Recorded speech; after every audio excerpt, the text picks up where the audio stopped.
Democratic Borough President of the Bronx Ruben Diaz Jr. recently explained in the New York Post why he is proudly marching in the Columbus Day Parade.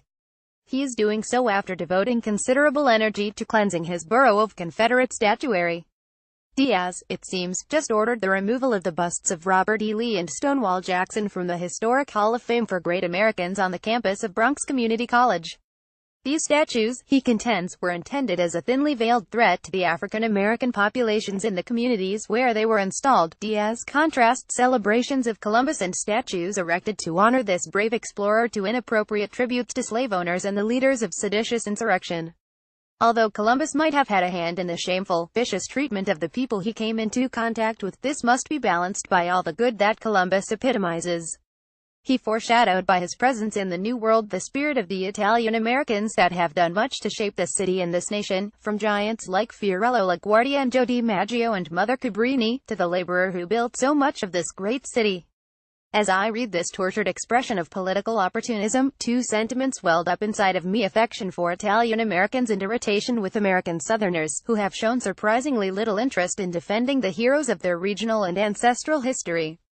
Italian-American political and civic leaders pulled out all stops defending the reputation of someone whom they consider to be the first Italian-American. Catholic civic groups like the Knights of Columbus contributed to the effort to counteract the virtue signalers and leftist Taliban, and in the end, impeccably PC politicians like Diaz and Governor Andrew Cuomo marched in the Columbus Day Parade, part of which I witnessed last Sunday in New York.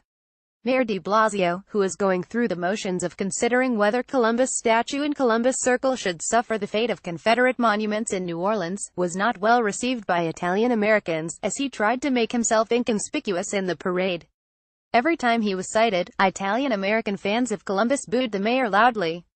Never mind that the connection between these defenders of Columbus and the person they're defending is quite distant. Columbus was a Genoese, possibly descended from Sephardic Jews, who sailed under the Spanish flag to Central America. His defenders come almost entirely from the boot of the Italian peninsula, and many of their forefathers arrived here before a generic Italian identity had been established, at least in their minds. These immigrants were Sicilians, Neapolitans or Calabrians, and Apulian-speaking regional dialects, rather than standard Tuscan Italian. But Columbus became their distant ancestor, and while they were discriminated against when they first came, these immigrants could always point back to Columbus as the first Italian-American. Unfortunately, some of the charges leveled against Columbus were true, e.g., that he helped enslave the native population of Hispaniola, and that the Spanish government that he represented brought wherever it went the Inquisition. Not surprisingly, most of the Jewish settlers of the antebellum South, including the progenitors of the Confederate Secretary of State Judah Benjamin, were Sephardim who fled Spanish or Portuguese rule in the Old World or South America. Spain was expelling its Jewish population at the time Columbus arrived in the New World, and Spanish and Portuguese Jews later landed up in the American South, together with French Protestants who were fleeing religious persecution in France. Although I'm delighted to honor all the historic figures who were still honored in my youth, I doubt the Confederate heroes whom Borough President Diaz dissed are less worthy of our respect than Columbus. Unlike Columbus, Lee spoke out against slavery, freed his own slaves during the Civil War, and after this disastrous conflict stated that the abolition of slavery was the only good thing that had come out of all the bloodletting.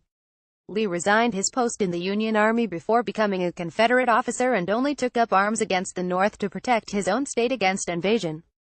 Although Lee thought that states had a right to secede, I'm not convinced they don't. He opposed Southern secession. Moreover, after the war he urged Southern cooperation in healing sectional strife.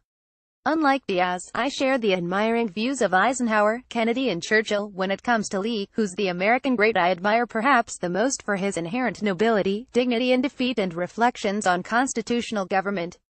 Columbus was a brilliant, courageous navigator, but not in my opinion of the same moral stature as Lee. For all these reasons I am disappointed, appalled may be a better word, that most Southern whites have done so little to keep their Confederate memorial statues from being torn down by leftist politicians and Antifa mobs. Those who have stood by passively are in many cases the descendants of those who fought in the Confederate Army. Most of this mass of the indifferent grew up looking at Confederate battle flags and statues of Lee as integral parts of the regional identity. One would have thought that Southern politicians, particularly the Republican ones who win with predominantly Southern white support, would have been leaned on sufficiently by their constituents to oppose the statue wreckers. It is doubtful that such actions would have enraged most Southern blacks. Despite the fact that the NAACP and the Democratic Party are screaming for the removal of Confederate memorial statues, 44% of blacks who have been polled are quite happy to leave the statues and plaques where they are. The reason the statues are going is that most Southern whites don't give a damn. Indeed, already 2 years ago, more than 70% of Southern whites polled favored the removal of the Confederate battle flag from public places. By the way, no one is suggesting, although it certainly would bother me, that the former states of the Confederacy hold Lee, Jackson or Jeff Davis memorial parades, or anything like the tribute that I watched for Columbus, Indiana, New York City. And no one is proposing that new statues be put up in honor of Confederate leaders and generals. More relevant is why the dismantling and junking of Confederate statues has not elicited among Southerners the same fury that the attacks on Columbus did among Italian-Americans. There are several explanations that come to mind. I am especially swayed by the argument advanced in my book on multiculturalism, that WASPs are affected more than most other groups by the politics of guilt.